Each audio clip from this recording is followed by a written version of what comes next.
ili wafanyabiashara wao wanafanya biashara kama wako na hakika ya kwamba wataamka kesho na biashara zao zitakuwa ziko. Maana hawa ni watu wa chini, watu maskini ambao wanapata pesa kidogo sana.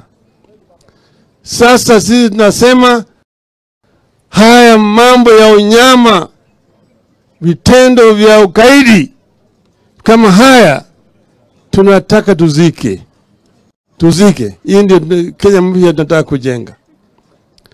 Kwa hivyo poleni sana. Juzi mimi nilituma chakula, mlipata?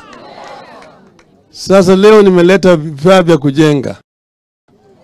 Ziko hapo.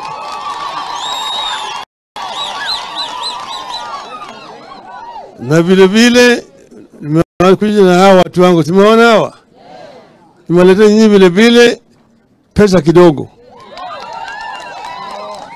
Nitapatia mwenyekiti, atajua vile atagawanya 1,000,000.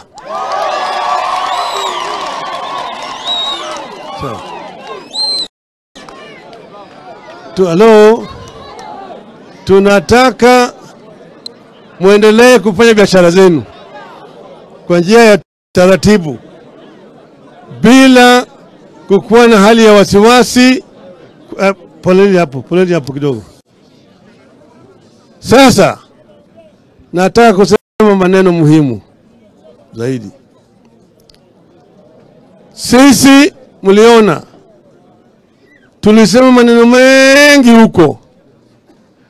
Nataka kutoa shukrani kwanza kwa nyinyi watu wa Kibra kwa kujitokeza wakati tulisema watu watoke nje wafanye maandamano.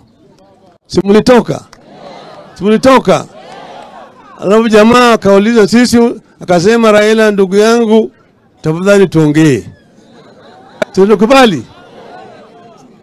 Tukapeleka kamati ambayo ilikuwa inaongozwa na